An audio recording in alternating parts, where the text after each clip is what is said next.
सभी को नमस्कार, सभी को राम राम। रिट टेस्ट सीरीज 4.0 का दूसरा टेस्ट की आंसर की आपके सामने है। जिसने अभी तक रिट की नई टेस्ट सीरीज 4.0 ज्वाइन नहीं की है वो ज्वाइन जरूर कर लीजिए। और रिट का जीके का crash course offline online batch अपने संकल्प में प्रारंभ हो चुका है। 30 से 40 क्लासों के अंदर जो है दिनों के अंदर पूरा रिट का सिलेबस कंप्लीट करवाया जाएगा, जिसमें जीके का जो पोर्शन है वो कंप्लीट रहेगा। तो ऑनलाइन और ऑफलाइन दोनों प्रकार के बैच अपने स्टार्ट हो चुके हैं। अगर घर बैठे ऑनलाइन पढ़ना चाहते हो तो संकल्प कोचिंग गंगानगर ऐप पर जाकर आप वहां से रिट ऑनलाइन कोर्स के अंदर अपनी एंट्री करवा सकते हैं। और अगर ऑफलाइन आ सकते हो गंगानगर तो सबका मोस्ट वेलकम है। ऑफलाइन रिट का क्रेश कोर्स बैच जो कि अंतिम बैच है रिट इस वैकेंसी का, तो आप उसके अंदर भी अपना सिलेबस कवर कर सकते हो। चलिए पहला प्रश्न, पूर्वी मैदानी प्रदेश का भाग नहीं है। देखो, अगर अपने पूर्वी मैदानी प्रदेश की बात करें तो पूर्वी मैदानी प्रदेश के 3 मुख्य लघु प्रदेश माने जाते हैं, जिसमें चंबल बेसिन है, चंबल बेसिन आता है। इसी में बनास बाणगंगा बेसिन है, बनास बाणगंगा बेसिन आता है। और इसी के अंतर्गत आता है चंबल बेसिन। ये 3 लघु प्रदेश है पूर्वी मैदानी प्रदेश के। पढ़ने के लिए अपने बनास व बाणगंगा को अलग कर देते हैं। पीडमाड प्रदेश जो है ना, ये बनास बेसिन को ही बोलते हैं। जैसे लूणी बेसिन को गोडवार प्रदेश बोलते हैं तो बनास बेसिन को पीडमाड प्रदेश बोलते हैं। छप्पन का मैदान मतलब माही बेसिन, माही बेसिन को क्या कहा जाता है? छप्पन का मैदान कहा जाता है। चंबल बेसिन भी है। साबरमती बेसिन जो है ये पूर्वी मैदानी प्रदेश का भाग नहीं होगा। ऑप्शन नंबर 4 इसका सही उत्तर रहेगा। नेक्स्ट, पूर्वी मैदानी प्रदेश के संदर्भ में सत्य नहीं है। कौन सा कथन सत्य नहीं है वो अपने को बताना है। इस प्रदेश की जो ढाल है वो पूर्व से पश्चिम की ओर है। ढाल पूर्व से पश्चिम की ओर है। अब देखो, अगर मैदानी प्रदेश की ढाल पश्चिम से पूर्व से पश्चिम की ओर होती तो मैदानी प्रदेशों का जो निर्माण है वो अरावली वाली साइड में भी होता। लेकिन मैदानी पूर्वी राजस्थान में क्यों बना? क्योंकि यहाँ की जो ढलान है वो पश्चिम से पूर्व की ओर है, ना कि पूर्व से पश्चिम की ओर है। तो पहला कथन जो है वही यहाँ पर सत्य नहीं होगा, क्योंकि ढलान याद रखना इस लाइन में जो लिखा है उसकी विपरीत है कि मैदानी प्रदेश की जो ढाल है, मैदानी प्रदेश की जो ढाल है ये पश्चिम से पूर्व की ओर है। पश्चिम से पूर्व की ओर है मैदानी प्रदेश की जो ढाल है। यह प्लेस्टोसीन काल का है, सही है। 23% क्षेत्र में फैला हुआ है। और लगभग आपको यहाँ पर पता है 39% जो है यहाँ पर अपने राजस्थान की कुल जनसंख्या का हिस्सा निवास करता है। सर्वाधिक जनसंख्या घनत्व यहीं का है। और इस प्रदेश की जलवायु आर्द्र जलवायु, ये भी सही है। तो सत्य नहीं है, तो 1 नंबर कथन इसका सत्य नहीं होगा। नेक्स्ट, सुमेलित करना था। साहेबाद उच्च क्षेत्र कहां पर है ये आपको बताना था। साहेबाद का जो उच्च क्षेत्र है वो 12 के अंदर है। विंध्यन कंगार भूमि बलुआ पत्थरों से निर्मित है। बनास बेसिन में भूरी मिट्टी है।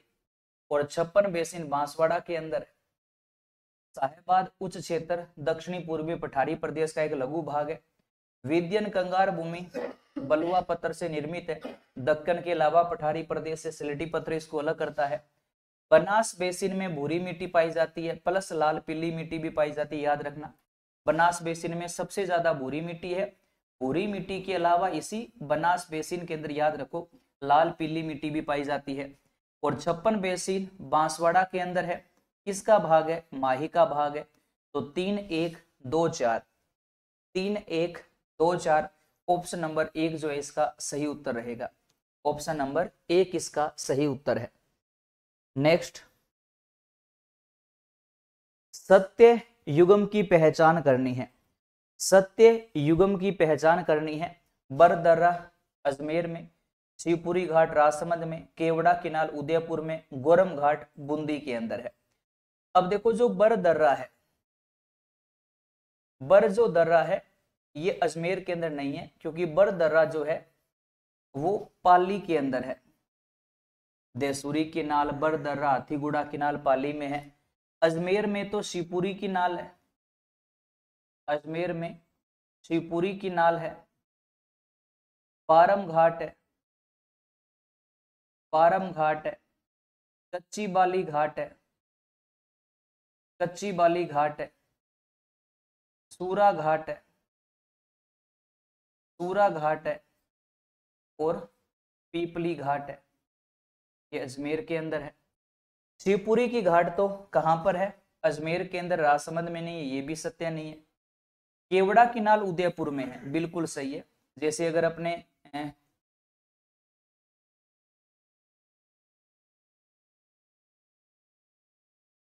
ठीक है, केवड़ा की नाल उदयपुर में है। उदयपुर की अगर अपने बात करें तो उदयपुर के अंदर जैसे आते हैं सोमेश्वर की नाल, सोमेश्वर की नाल उदयपुर के अंदर ही है। सोमेश्वर की नाल है। देवबारी, देवबारी की नाल, केवड़ा की नाल, केवड़ा की नाल और फुलवारी की नाल, और फुलवारी की नाल, ये सब उदयपुर के अंदर है। तो ये वाला सत्य हो जाएगा। गोरम घाट बूंदी में नहीं है, गोरम घाट बूंदी के अंदर नहीं है। बूंदी में तो लखलख दर्रा, लाखेरी दर्रा है, खटखट दर्रा है, रामगढ़ दर्रा है, चेतावास का दर्रा है। तो ये भी सत्य नहीं है। तो सत्य कौन सा होगा इसके अंदर? 3 नंबर जो ऑप्शन है वो इसका सही उत्तर रहेगा कि केवड़ा किनाल उदयपुर के अंदर है। नेक्स्ट, अब देखिए ये अच्छा प्रश्न था। इस प्रश्न का सही उत्तर आपको देना है, जल्दी से देखिए।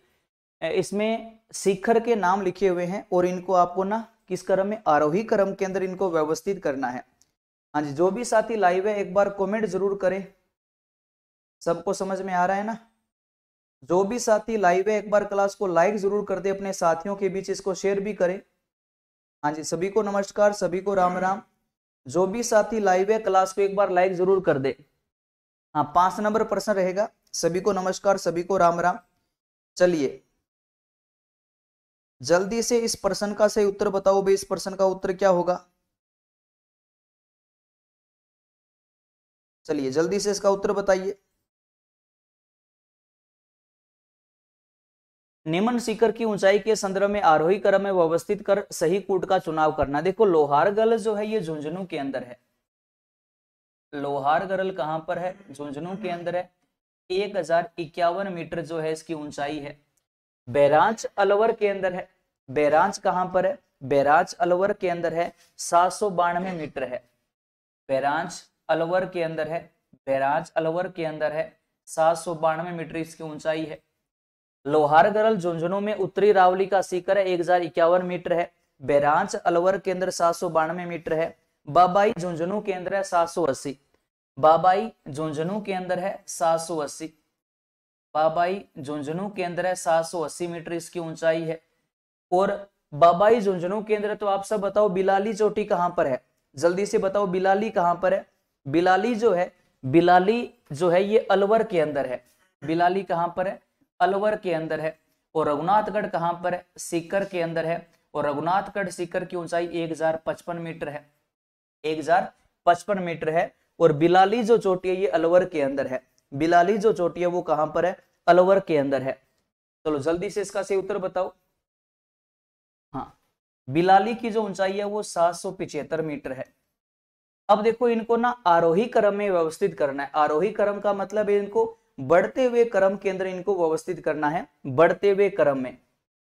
इसका मतलब है पहले पर बिलाली आ जाएगी, उसके बाद बाबाई, उसके बाद बैरांच, बैरांच के बाद लोहारगरल और लास्ट में रघुनाथगढ़। यानी कि 4 3 2 1 5, 4 3 2 1 5, ऑप्शन नंबर 1 इसका जो है वो सही उत्तर रहेगा। नेक्स्ट,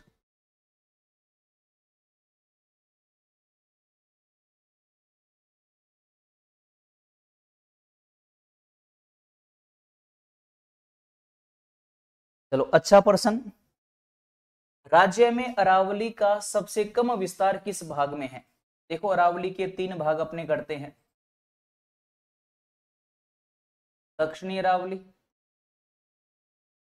मध्य अरावली और उत्तरी अरावली। 2-3 बातें हैं, आसान है वैसे तो, डिटेल में इसको अच्छे से आपको पढ़ाया भी जाता है। अब तीनों भागों में अगर अपने से ये पूछा जाए, तीनों भागों में अगर हमसे ये पूछा जाए कि अरावली का सर्वाधिक विस्तार इसके कौन से भाग में है, तो दक्षिणी भाग में है।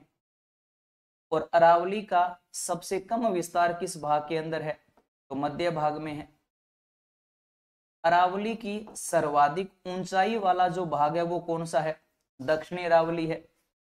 और अरावली की सबसे कम ऊंचाई वाला जो भाग है वो कहां पर है, तो अरावली का उत्तरी भाग है, जहां पर अरावली की सबसे कम ऊंचाई है। यानी कि अरावली का ज्यादा विस्तार भी दक्षिणी भाग में है और सर्वाधिक ऊंचाई वाला भाग भी दक्षिणी भाग है, लेकिन कम विस्तार मध्य में है, लेकिन कम ऊंचाई उत्तरी अरावली के अंदर है। तो कम विस्तार पूछा है तो कम विस्तार मध्य अरावली के अंदर है। ऑप्शन नंबर 3 इसका सही उत्तर रहेगा। उसके बाद नेक्स्ट, इसमें क्या करना है, असत्य कथन की पहचान करनी है। मध्यवर्ती अरावली प्रदेश परिकेम्ब्रियन काल का है, सही है। मध्यवर्ती अरावली प्रदेश में राज्य की 9% जनसंख्या निवास करती है, तो 10% क्षेत्रफल में फैला हुआ है, उल्टा लिख दिया है ना। 9% तो क्या है, क्षेत्रफल है, और 10% यहां पर क्या है, जनसंख्या है, मतलब ये 2 नंबर असत्य हो गया। अरावली पर्वतीय प्रदेश राज्य में सर्वाधिक वनों के विस्तार वाला प्रदेश है, ये भी सही है। अरावली पर्वतीय प्रदेश में 50 से 90 सेंटीमीटर औसत वर्षा होती है, ये भी सही है। 2 नंबर जो है वो यहां पर सही नहीं है, गलत हो जाएगा। अगला प्रश्न, सिरोही के अंदर तीव्र ढाल युक्त व उबड़ खाबड़ पहाड़ियों को स्थानीय भाषा में क्या बोलते हैं, तो सिरोही में तो भाकर है, सिरोही में भाकर है। थल्ली क्या होता है, थल्ली जो है याद रखना, मरुस्थल का जो उच्चतम भाग होता है, मरुस्थल का जो उच्चतम भाग होता है वो थल्ली कहलाता है। और मरुस्थल का जो निम्न भाग होता है, मरुस्थल का जो निम्नतम भाग होता है उस भाग को तल्ली बोलते हैं, और उच्चतम भाग जो है वो थल्ली कहलाता है। गिरवा जो है ये उदयपुर के अंदर है, गिरवा कहां पर है, उदयपुर के अंदर है। और रोही जो हरा भरा भाग है जिसको देसेरो बोलते हैं, तो वैसा ही एक प्रकार का रोही है। सिरोही में जो कटाफटा भाग है वो भाकर कहलाता है, गिरवा उदयपुर के अंदर है। नेक्स्ट, निम्न में से सत्य युगम नहीं है, निम्न में से सत्य युगम नहीं है, ये आपको यहां पर बताना है कि बैराज की पहाड़ी अलवर के अंदर है, बैराज की पहाड़ी अलवर के अंदर है। मेवल, बांसवाड़ा व प्रतापगढ़ के मध्य है। भाकर सिरोही में कटकनुमा पहाड़ियां हैं। नानी सिरडी पहाड़ी पाली के अंदर है। कौन सा सत्य युगम नहीं है, सत्य नहीं है वो बताना है। बैराज की पहाड़ियां अलवर में बिल्कुल सही है। देखो मेवल जो है ना, ये बांसवाड़ा प्रतापगढ़ में नहीं, याद रखिएगा। मेवल जो प्रदेश है ये डूंगरपुर व बांसवाड़ा के मध्य है, इन दो के मध्य है, डूंगरपुर व बांसवाड़ा के मध्य है, डूंगरपुर व बांसवाड़ा के मध्य है, ना कि बांसवाड़ा प्रतापगढ़ के मध्य है मेवल। भाकर सिरोही में कटकनुमा पहाड़ियां है, नानी सिरडी पहाड़ियां पाली में, सही है। 2 नंबर इसका सही उत्तर हो जाएगा। नेक्स्ट, सत्य युगम नहीं है, जायल श्रेणी नागौर के अंदर है।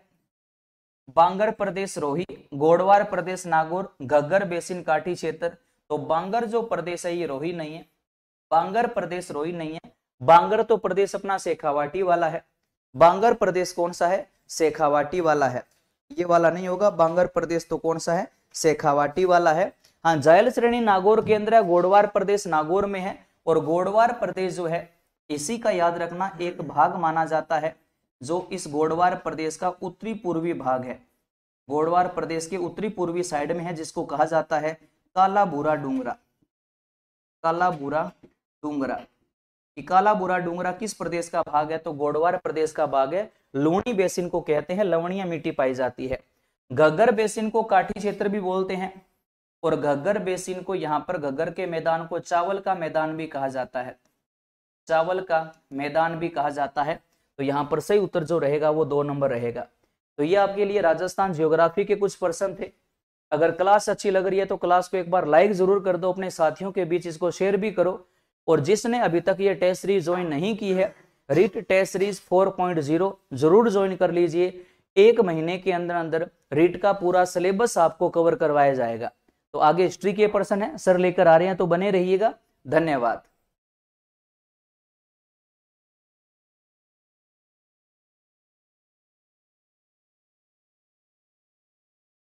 नमस्कार दोस्तों, बढ़ते हैं अपने आगे क्वेश्चनों की सीरीज में। और फिर आगे दिए हुए अनुसंधान के क्वेश्चन और फिर हैं करंट जीके के क्वेश्चन। पहले अनुसंधान वाले क्वेश्चन देखते हैं। दिया हुआ है क्वेश्चन की निम्न में से कौन सा असुमेलित है। असुमेलित यानी कि संस्थान दिए हुए 4, उनके स्थापना वर्ष दिए हुए। खजूर अनुसंधान केंद्र 1978, केंद्रीय कृषि फार्म जैतसर 1956, बेस अनुसंधान प्रजनन केंद्र 1985 और केंद्रीय शुष्क क्षेत्र अनुसंधान केंद्र 1959। तो इसमें से असंगत अगर हम बात करें तो असुमेलित आपको बताना है। तो अगर हम बात करें इसका राइट आंसर जो रहने वाला है वो रहने वाला है केंद्रीय कृषि फार्म जैतसर। जैतसर की अगर हम बात करें तो 1956 में तो सूरतगढ़ की स्थापना हुई थी। इसकी सूरतगढ़ कृषि फार्म की स्थापना हुई थी। सूरतगढ़ की स्थापना जो है वो हुई थी 56 में। और जैतसर की अगर हम बात करें तो जैतसर की जो स्थापना है वो हुई थी 1964 में। कब हुई थी? 1964 में हुई थी। तो केंद्रीय कृषि फार्म जैतसर की स्थापना 1964 में, 1956 में तो सूरतगढ़ कृषि फार्म की स्थापना की गई थी। फिर आगे बढ़ते हैं क्वेश्चन में। और क्वेश्चन दिया हुआ है राष्ट्रीय सरसों अनुसंधान केंद्र के बारे में दिए गए कथनों में से असंगत कथन का चयन करें। यानी कि 4 कथन दिए, उनमें से एक जो है वो गलत है, असत्य है। दिया हुआ है केंद्र की स्थापना 20 अक्टूबर 1993 को केंद्र की स्थापना 8वीं पंचवर्षीय योजना में की गई। वर्ष 2009 में केंद्र का नाम बदलकर सरसों अनुसंधान निदेशालय कर दिया गया और केंद्र की स्थापना फतेहपुर सीकर में की गई। तो आपको पता है कि सरसों अनुसंधान केंद्र की स्थापना जो है वो कहाँ की गई थी? तो ये की गई थी सेवर भरतपुर में। कहाँ की गई थी? सेवरे भरतपुर में की गई थी। तो हमारे इस क्वेश्चन का राइट आंसर क्या रहने वाला है? ऑप्शन डी रहने वाला है। निदेशालय जो है वो कब कर दिया गया था? 2009 में कर दिया गया था, ठीक है ना। और 20 अक्टूबर 1993 में इसकी क्या हुई थी? स्थापना हुई थी। बढ़ते हैं अपने आगे वाले क्वेश्चन में। और नेक्स्ट क्वेश्चन दिया हुआ है राजस्थान कृषि अनुसंधान केंद्र, केंद्रीय कृषि अनुसंधान केंद्र की स्थापना कहां पर की गई थी? फतेहपुर की बात करें तो फतेहपुर सीकर। फतेहपुर की अगर बात करें तो राज्य का पहला कृषि विज्ञान केंद्र अगर पूछे तो हमारा राइट आंसर क्या रहने वाला है? तो यही रहने वाला है कि राजस्थान का पहला कृषि विज्ञान केंद्र की अगर पूछे तो इसकी स्थापना हुई थी 1974 फतेहपुर में। और केंद्रीय भेड़ व ऊन अनुसंधान केंद्र, केंद्रीय भेड़ व अनुसंधान केंद्र, भेड़ व ऊन अनुसंधान केंद्र और ऊन अनुसंधान केंद्र की अगर हम बात करें तो ये स्थापना की गई थी अविका नगर। अविका नगर कहाँ है? टोंक में। और रामसर की बात करें तो रामसर है अजमेर में। और जहां बकरी व चारा अनुसंधान केंद्र है, क्या है? बकरी व चारा अनुसंधान केंद्र। तो बकरी व चारा अनुसंधान केंद्र जो है वो कहाँ है? ये है रामसर। रामसर है अजमेर में। और दुर्गापुरा की अगर हम बात करें तो दुर्गापुरा 1943 और दुर्गापुरा है कहाँ? जयपुर के अंदर है। दुर्गापुरा कहाँ है? जयपुर के अंदर है। तो केंद्रीय कृषि अनुसंधान केंद्र की अगर हम बात करें तो 1943 में इसकी क्या की गई थी? स्थापना की गई थी। बढ़ते हैं अपने आगे के क्वेश्चन में। और आगे का जो क्वेश्चन दिया हुआ है वो दिया हुआ है निम्न में से कौन सा अनुसंधान केंद्र टोंक जिले में स्थित नहीं है? टोंक जिले में स्थित नहीं है, इसका मतलब है कि इस क्वेश्चन का आंसर हमें तभी आएगा जब हमें टोंक जिले में कौन कौन से अनुसंधान केंद्र हैं ये पता होगा। तो इसमें दिया हुआ है भेड़ व ऊन विश्लेषण केंद्र, केंद्रीय बकरी अनुसंधान केंद्र, अरबी फारसी सोन संस्थान और खरगोश अनुसंधान केंद्र। तो भेड़ व ऊन विश्लेषण केंद्र की अगर हम बात करें तो ये तो अगर पूछे कहाँ है तो ये तो जयपुर में, ये तो जयपुर में है। तो भेड़ व ऊन विश्लेषण केंद्र जो है वो जयपुर में है। भेड़ रोग अनुसंधान प्रयोगशाला अगर पूछते, क्या पूछते? भेड़ रोग अनुसंधान प्रयोगशाला, भेड़ रोग अनुसंधान प्रयोगशाला अगर पूछा जाता क्वेश्चन तो हमारा राइट आंसर जो वो क्या रहता? जोधपुर रहता। क्या रहता? जोधपुर रहता। तो भेड़ रोग अनुसंधान प्रयोगशाला जोधपुर में और भेड़ व ऊन विश्लेषण केंद्र जो वो कहाँ है? जयपुर के अंदर है। बढ़ते हैं अपने आगे वाले क्वेश्चन में, और फिर वही क्वेश्चन जो हमने अभी किया था कि बकरी व चारा अनुसंधान केंद्र है कहाँ? रामसर अजमेर में।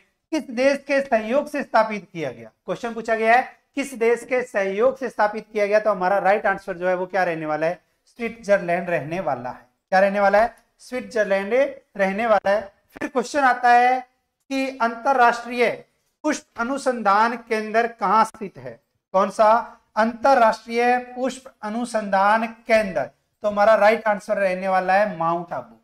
क्या रहने वाला है? माउंट आबू रहने वाला है। और इसी के साथ अगर हम देखें तो अब आ जाते हैं अपने करंट जीके के क्वेश्चन में। और करंट जीके के क्वेश्चन में पहला क्वेश्चन जो है वो दिया हुआ है, राज्य का प्रथम निःशुल्क टेलीमेडिसिन आत्मविश्वास केंद्र का उद्घाटन कहाँ हुआ? कौन सा? निःशुल्क टेलीमेडिसिन आत्मविश्वास केंद्र का उद्घाटन कहाँ हुआ है? तो 10 दिसंबर 2021 की बात है। कब की बात है? 10 दिसंबर 2021। और 10 दिसंबर 2021 को हमारे राजस्थान के सामाजिक कल्याण व अधिकारिता मंत्री अगर हम देखें टीकाराम जूली जी ने नेक कमाई समूह की ओर से अंत्योदय फाउंडेशन के सहयोग से संचालित प्रदेश के प्रथम निःशुल्क टेलीमेडिसिन आत्मविश्वास केंद्र का जो उद्घाटन किया था, ये किया था अलवर में। कहाँ किया था? अलवर में किया था। बढ़ते हैं अपने आगे नेक्स्ट क्वेश्चन की तरफ। और नेक्स्ट जो क्वेश्चन दिया हुआ है वो दिया हुआ है आपके नेताजी सुभाष चंद्र बोस आपदा प्रबंधन पुरस्कार 2022 किसे प्रदान किया गया? कौन सा है? नेताजी सुभाष चंद्र बोस आपदा प्रबंधन पुरस्कार। तो गुजरात आपदा प्रबंधन संस्थान, गुजरात आपदा प्रबंधन संस्थान, और इसी के अगर साथ अगर हम बात करें तो नाम आता है सिक्किम राज्य प्रबंधन प्राधिकरण के उपाध्यक्ष जो हैं उनका नाम है विनोद शर्मा। क्या नाम है? विनोद शर्मा। और इनको आपदा प्रबंधन पुरस्कार 2022 से क्या किया गया है? नवाजा गया है। फिर अब बढ़ते हैं अपने आगे वाले क्वेश्चन में। और दिया हुआ है सघन मिशन इंद्रधनुष टीकाकरण अभियान 4.0 कब शुरू किया गया? कौन सा अभियान है? मिशन इंद्रधनुष। मिशन इंद्रधनुष अगर अभियान पूछे कब शुभारंभ किया गया था तो 25 दिसंबर 2014 को किया गया। कब किया गया था? 25 दिसंबर 2014 को किया गया था। और वर्ष 2022 में अगर पूछे वर्ष 2022 में कौन सा चरण शुरू किया गया तो चौथा चरण शुरू किया गया था। चौथा चरण भी 2 चरणों में शुरू किया गया था। और 2 चरणों की अगर हम बात करें तो 7 फरवरी से 13 फरवरी 2022, 13 फरवरी 2022 और 7 मार्च से 13 मार्च 2022। इसका मतलब है कि हमारा ये जो ऑप्शन है वो क्या रहने वाला है? 7 फरवरी 2022, क्योंकि 7 मार्च ऑप्शन में नहीं है। अगर वो ये देता कि 4.0 का दूसरा चरण, तो दूसरा चरण अगर पूछता तो राइट आंसर क्या रहता? 7 मार्च रहता। बढ़ते हैं अपने आगे। नेक्स्ट क्वेश्चन दिया हुआ है ऑपरेशन अस्मिता राजस्थान के किस जिले में शुरू किया गया? ऑपरेशन अस्मिता की अगर हम बात करें तो राजस्थान के अंदर वेश्यावृत्ति के दलदल से युवतियों को निकालने के लिए, बालिकाओं को निकालने के लिए एक अभियान, एक ऑपरेशन चलाया गया जिसका नाम रखा गया ऑपरेशन अस्मिता। और यह चलाया गया राजस्थान के किस जिले से? बूंदी जिले में यह अभियान शुरू किया गया। फिर अपने क्वेश्चन आता है आगे, इसरो के युविका 2022 यंग इंडिया प्रोग्राम में बूंदी जिले के किस छात्र को यंग साइंटिस्ट के तौर पर चुना गया? किस जिले के हैं? बूंदी जिले के हैं। और अगर हम बात करें इसरो के युविका 2022, इसी की अगर हम बात करें तो राइट आंसर जो रहने वाला है वो रहने वाला है बूंदी। और बूंदी के अगर हम बात करें तो हिंडोली के रहने वाले हैं। और राइट आंसर है शौर्य यादव। क्या है? शौर्य यादव इनका राइट आंसर रहेगा। फिर आता है ऑपरेशन समानता। कौन सा? ऑपरेशन समानता। समानता का अधिकार है। इसी की अगर हम बात करें ऑपरेशन समानता जो चलाया गया है उन स्थानों पर चलाया गया है जहां जो दलित दुल्हे हैं जिनको घोड़ी पर नहीं बैठने दिया जाता था, या घोड़ी पर बैठने वाली अप्रिय जो घटनाएं होती है या उतार दिया जाता है, तो इसी स्तर पर अगर देखें तो बीट कांस्टेबलों को उनको वो चयनित करने के लिए गांव को चयनित करेंगे और ऐसी अप्रिय घटना ना हो, इसी के लिए एक ऑपरेशन चलाया गया ऑपरेशन समानता। और ऑपरेशन समानता जो चलाया गया था वो कहां चलाया गया था? राजस्थान के बूंदी जिले में चलाया गया अभियान है। नेक्स्ट जो क्वेश्चन आता है वो आता है अपना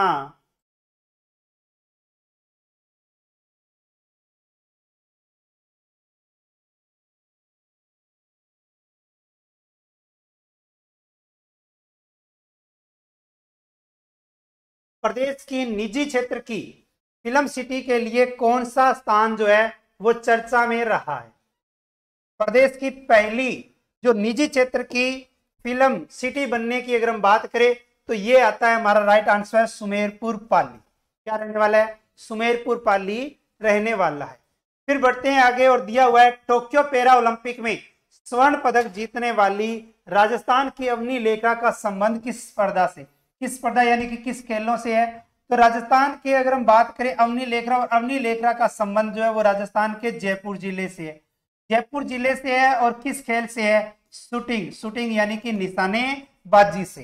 राइट आंसर क्या रहने वाला है? निशानेबाजी से रहने वाला है। और अगर हम बात करें तो यह SH1 कैटेगरी से संबंध रखती है। किस कैटेगरी की है? SH1 कैटेगरी की है। और महिला एवं बाल विकास, महिला एवं बाल विकास,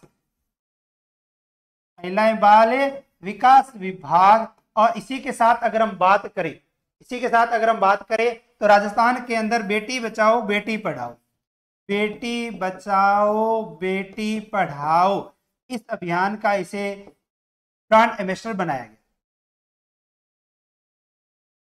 ये दोनों की अगर हम बात करें तो दोनों के क्या हैं? ब्रांड एम्बेसडर है। क्या है? ब्रांड एम्बेसडर है। तो अगर पूछे कि राजस्थान के अंदर महिला एवं बाल विकास विभाग की ब्रांड एम्बेसडर किसे बनाया गया है तो अवनी लेखरा को बनाया गया। अवनी लेखरा की अगर हम बात करें तो वर्ष 2021 में इसे मेजर ध्यानचंद पुरस्कार से नवाजा गया है। किस पुरस्कार से? मेजर ध्यानचंद खेल रत्न पुरस्कार। तो खेल क्षेत्र का सबसे बड़ा जो पुरस्कार है वो है मेजर ध्यानचंद खेल रत्न पुरस्कार। और मेजर ध्यानचंद खेल रत्न पुरस्कार से नवाजा गया है। और अवनी लेखरा को वर्ष 2022 में अगर हमसे पूछे किस अवार्ड से नवाजा गया तो पद्म श्री अवार्ड से भी नवाजा गया है। नेक्स्ट जो क्वेश्चन है वो है ग्रामीण आई स्टार्ट कार्यक्रम जिसकी शुरुआत सितंबर 2021 में हुई है के लिए सही व्याख्या होगी, यानी किनके लिए है चलाया गया ये कार्यक्रम। तो इसका अगर हम देखें राइट आंसर जो रहने वाला है वो रहने वाला है ग्रामीण क्षेत्र में युवाओं में स्टार्टअप एवं नवाचारों का विकास करने के उद्देश्य से चलाया गया कार्यक्रम जिसका नाम है ग्रामीण आई स्टार्ट कार्यक्रम। और उसके बाद में देखें तो अंतिम क्वेश्चन जिसका नाम अगर हम देखें दिया हुआ है 9 सितंबर 2021 को प्रदेश के किस नेशनल हाईवे पर स्थित इमरजेंसी लैंडिंग फील्ड का उद्घाटन रक्षा मंत्री राजनाथ सिंह के द्वारा किया गया था? NH 725, NH 925, NH 915 इनमें से कोई नहीं। तो 925A और 925A की अगर हम बात करें तो ये है बाड़मेर जिले में। किस जिले में है? बाड़मेर जिले के अंदर है। तो बाड़मेर जिले में स्थित नेशनल हाईवे 925A पर इमरजेंसी लैंडिंग फील्ड का उद्घाटन जो है वो हमारे देश के रक्षा मंत्री श्रीमान जी राजनाथ जी के द्वारा किया गया था। और अगर हम बात करें तो यहाँ तक हमारे क्वेश्चन थे टेस्ट सीरीज के। और आगे की जो टेस्ट सीरीज है वो भी आप जरूर ज्वाइन कर लेना क्योंकि इसके बाद में जो होने वाले हैं टेस्ट जो है वो बड़े टेस्ट होने वाले हैं। ठीक है, तो नमस्कार, जय हिंद, जय भारत।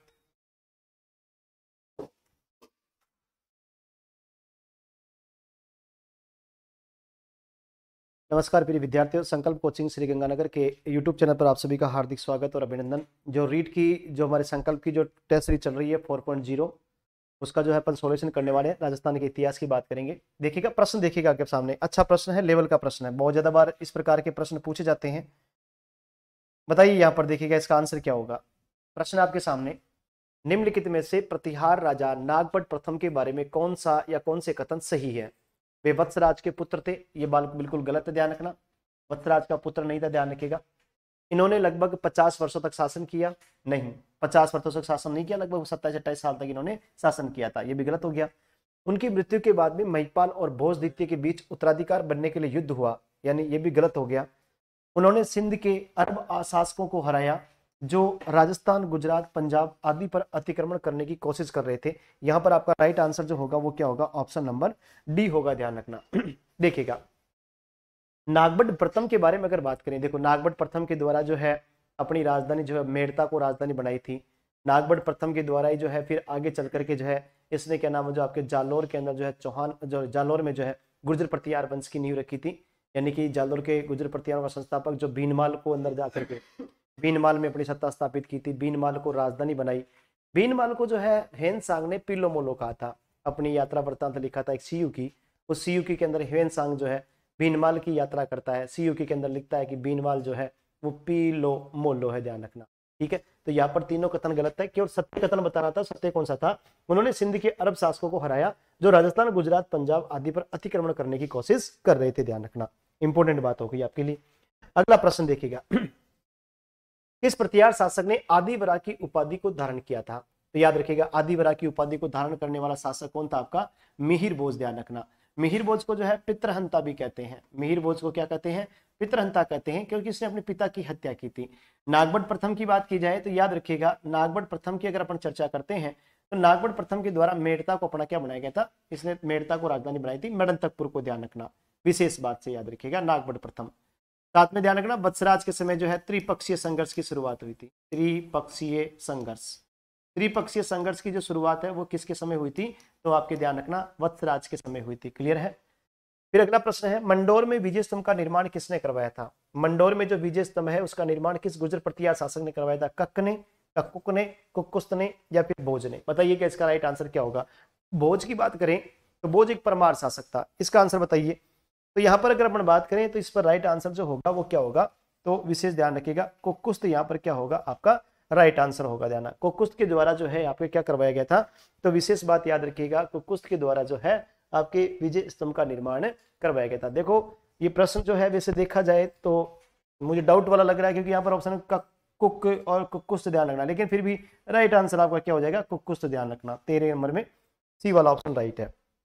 अगला प्रश्न देखिएगा, नेक्स्ट क्वेश्चन की बात करें, त्रिपक्षीय संघर्ष में किस प्रतिहार राजा ने कन्नौज को अपनी राजधानी बनाई थी? त्रिपक्षीय संघर्ष में किस प्रतिहार राजा ने कन्नौज को अपनी राजधानी बनाई थी? यहां पर देखिएगा राइट आंसर जो होगा आपका, वत्सराज की बात की जाए तो वत्सराज ने त्रिपक्षीय संघर्ष की शुरुआत की थी। त्रिपक्षीय संघर्ष की शुरुआत की, त्रिपक्षीय संघर्ष की शुरुआत जो है वो किसके समय हुई थी, तो याद रखिएगा वो शुरुआत थी आपके वत्सराज के समय।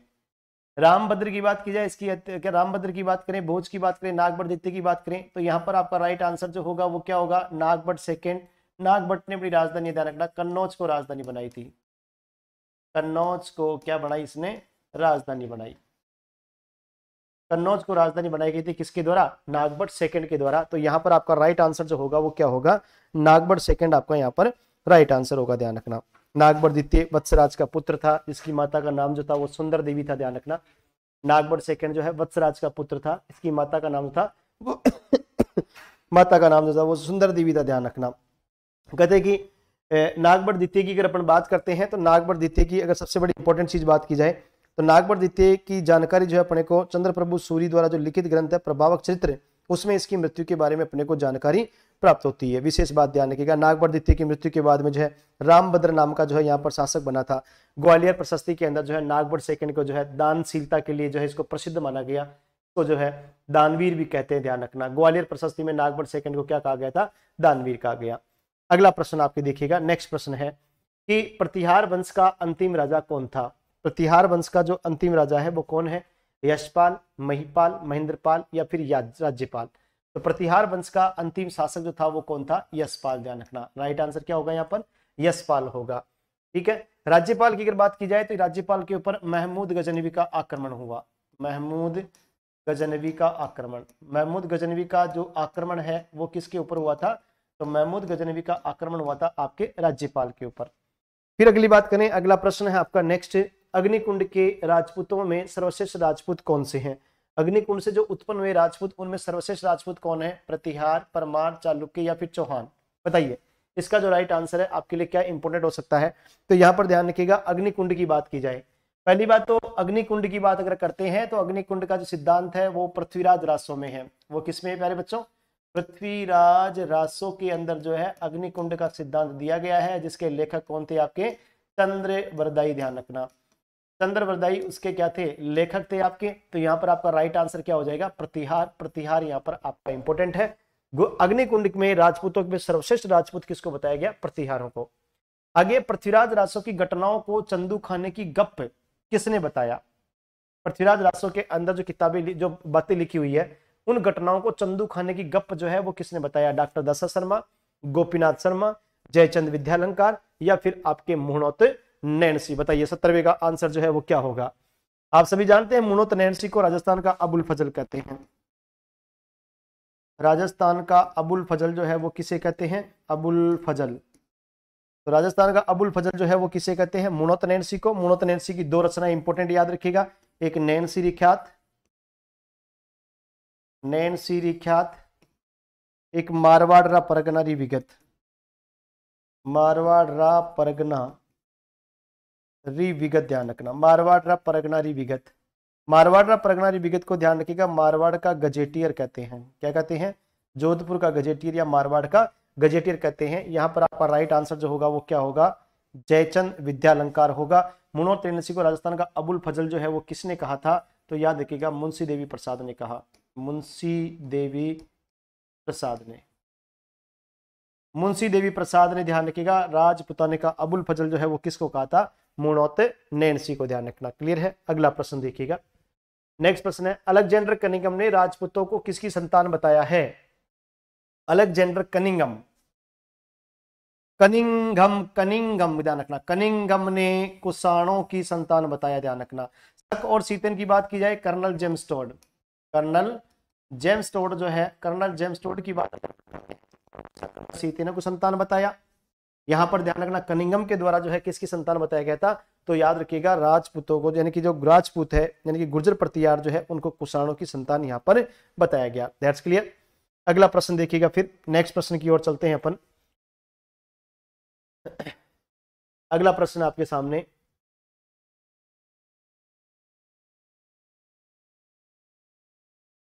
ये लीजिए। अगला प्रश्न है, बिजोलिया अभिलेख के चौहानों को क्या बताया गया है? बिजोलिया अभिलेख के अंदर जो है चौहानों को क्या बताया गया है? तो बिजोलिया अभिलेख में चौहानों को क्या बताया गया? ब्राह्मण वंशीय। बिजोलिया अभिलेख की अगर अपन बात करते हैं प्यारे बच्चों, तो बिजोलिया अभिलेख जो है ये भीलवाड़ा से मिला। बिजोलिया अभिलेख जो है ये भीलवाड़ा से मिला। ये 1170 ईस्वी का है, 1170 का, और ये जो है सोमेश्वर चौहान के समय का है। किसके समय का है? सोमेश्वर चौहान के समय का है। सोमेश्वर चौहान के समय का है। और बिजोलिया जो अभिलेख है, इसमें प्राचीन नामों की जानकारी मिलती है। प्राचीन नाम दिए गए हैं इसके अंदर, ध्यान रखना। जैसे जालोर का प्राचीन नाम जबालीपुर, मेड़ता का प्राचीन नाम मेड़ंतकपुर, ध्यान रखना। नाडोल का प्राचीन नाम नड्डुल, दिल्ली का प्राचीन नाम दिल्ली का। इस प्रकार के प्राचीन नाम अपने को यहाँ पर प्राप्त होते हैं। फिर अगला प्रश्न आपके सामने, गुहिल व सिसोदिया शाखाओं को ब्राह्मण किसने बताया? गुहिल व जो सिसोदिया शाखा है उनको ब्राह्मण किसने बताया? गोपीनाथ शर्मा, दशरथ शर्मा, नैनसी, या फिर डॉक्टर भंडारकर। गुहिल वंश और सिसोदिया शाखा यानी सिसोदिया वंश, ध्यान रखना, इन दोनों को जो है ब्राह्मण जो है बताने वाला कौन व्यक्ति था? तो याद रखिएगा, बताने वाला व्यक्ति था आपके कौन है? तो ध्यान रखिएगा, डॉक्टर भंडारकर। बताने वाला कौन था? डॉक्टर भंडारकर। इट्स राइट, यहाँ पर आपका आंसर हो जाएगा डॉक्टर भंडारकर। ध्यान रखना। तो ये आपके राजस्थान हिस्ट्री के प्रश्न थे। बाकी के प्रश्न जो है कला और संस्कृति के हैं। तो आगे जो है वो कला संस्कृति के प्रश्न करवाने आ रहे हैं कला संस्कृति वाले सर। तो स्वागत है सर, आइए आप।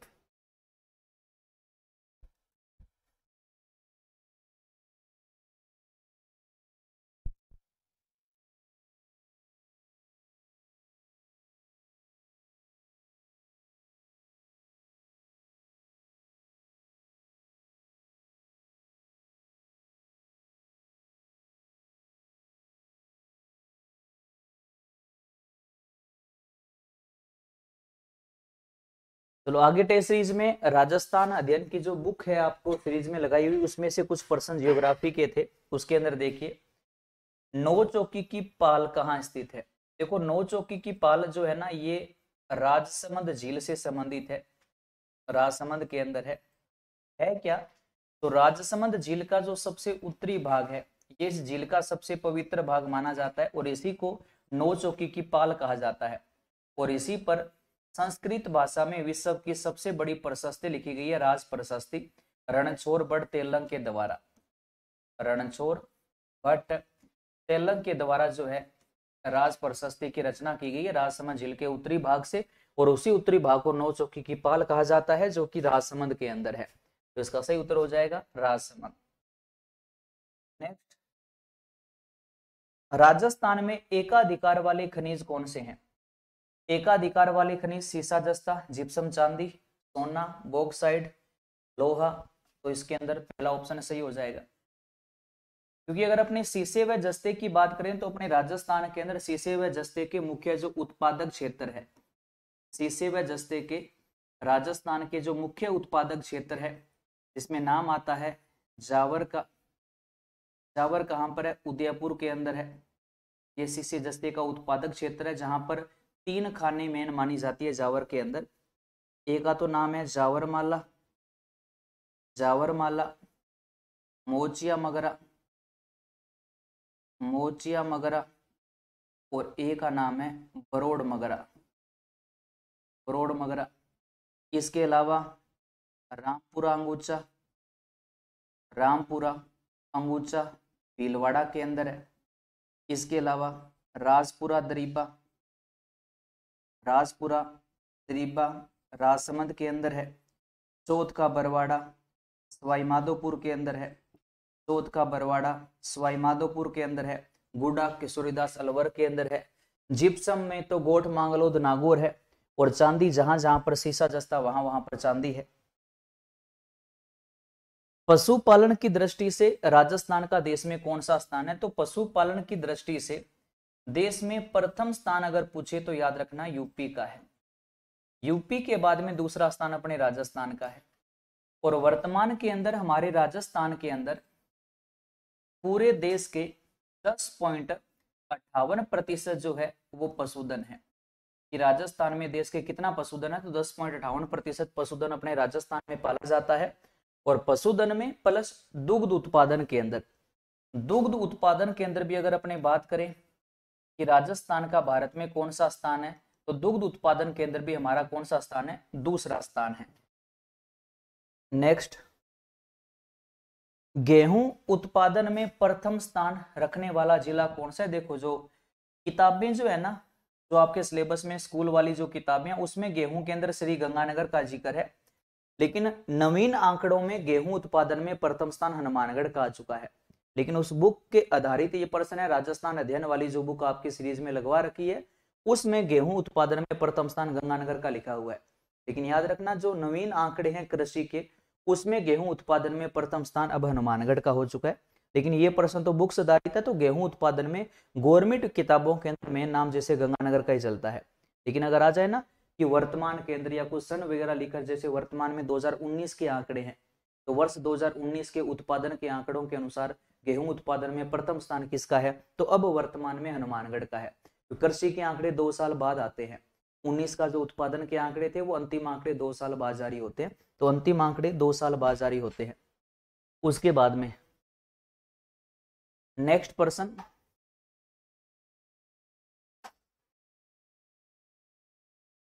असत्य कथन छांटिए। राजस्थान में भारत का लगभग 11.27% पशुधन पाया जाता है। अब देखो वर्तमान की अगर अपने बात करें, देखो ये किताबों के प्रश्न है, बुक्स के प्रश्न है। नवीन जो पशुगणना है ना उसके अनुसार पर तो अपने राजस्थान में पूरे देश के 10.58% पशुधन पाया जाता है, जो नवीन पशुगणना है। लेकिन बुक्स के आधार पर वो आंकड़ा सही है। नहरों द्वारा लगभग 38% सिंचाई की जाती है। राजस्थान के कुल सिंचाई क्षेत्र में 66% क्षेत्र की सिंचाई कुएं व ट्यूबवेल से होती है, और सिर्फ 35% फसली क्षेत्र में सिंचाई सुविधा उपलब्ध है। तो इसका सही उत्तर क्या होगा? देखो बुक्स के आधार पर अगर माने तो नहरों से बुक्स में 38% नहीं दे रखा, 2 नंबर इसका सही उत्तर हो जाएगा। नेक्स्ट, राजस्थान में सबसे कम सिंचाई होती है, तो तालाबों का तीसरा स्थान है। अपने जो पढ़ते हैं 2.36%। कुएं नलकूपों से अगर अपने यहां पर लिख दें नलकूप, तो इनसे होती है 67.13%, और नहरों से होती है 30.51%। तो कम वाला कौन हो गया? तालाब हो जाएगा। 2011 की जनगणना के आधार पर राजस्थान की साक्षरता दर कितनी है? लीजिए बताइए, साक्षरता दर जो है वो 2011 की जनगणना के अनुसार जो है वो राजस्थान की कितनी है? 52, 79, 61 या 66? तो लगभग 66.11% है, 66.11% मानी जाती है। राजस्थान राज्य पथ परिवहन निगम, राजस्थान राज्य पथ परिवहन निगम की स्थापना कब की है? तो 1 अक्टूबर 1964 की है। ये तो एक पेपर में आने वाला सदाबहार प्रश्न है, रट्टा लगा लेना। राजस्थान राज्य पथ परिवहन निगम की स्थापना कब की है? तो 1 अक्टूबर 1964 की है। पथ परिवहन निगम 1964। पश्चिमी रेलवे क्षेत्रीय प्रशिक्षण केंद्र स्थित है। पश्चिमी रेलवे क्षेत्रीय प्रशिक्षण केंद्र जो है वो कहां पर स्थित है, ये अपने को बताना है। देखो, पश्चिमी रेलवे का जो प्रशिक्षण केंद्र है ना वो उदयपुर के अंदर है। और अपने राजस्थान में रेलवे जोन उत्तरी पश्चिमी रेलवे जोन जयपुर वाला है, और कोटा वाला पश्चिमी मध्य रेलवे जोन के अंतर्गत आता है। जबलपुर वाले के अंतर्गत 5 रेलवे मंडल है और एक जयपुर वाला मेन रेलवे जोन है। नेक्स्ट, राजस्थान में प्रथम रेलगाड़ी कब चलाई गई थी? अब देखो, राजस्थान की जो प्रथम रेलगाड़ी है, अगर सीधा सा प्रश्न आ जाए कि राज्य की प्रथम रेलगाड़ी कब चलाई गई थी, तो राज्य की प्रथम रेलगाड़ी जो है वो 1874 में जयपुर रियासत में शुरू हुई थी। इसमें अपने राज्य की प्रथम रेलगाड़ी जो 1874 में जयपुर रियासत में चलाई गई थी। तो ये उस बुक के प्रश्न है जो आपके सिलेबस में लगवाई गई है, उसके अनुसार इनके सही आंसर ये बनेंगे। आगे के जो प्रश्न है वो बाद में करंट वाले प्रश्न आएंगे, तो बने रहिएगा, करंट वाले सर भी आ रहे हैं। बाकी जो भी लाइव है क्लास को एक बार लाइक जरूर कर दे, ज्यादा ज्यादा अपने साथियों की भी इस क्लास को शेयर भी जरूर करना। बने रहिएगा, आगे करंट के प्रश्न है। धन्यवाद।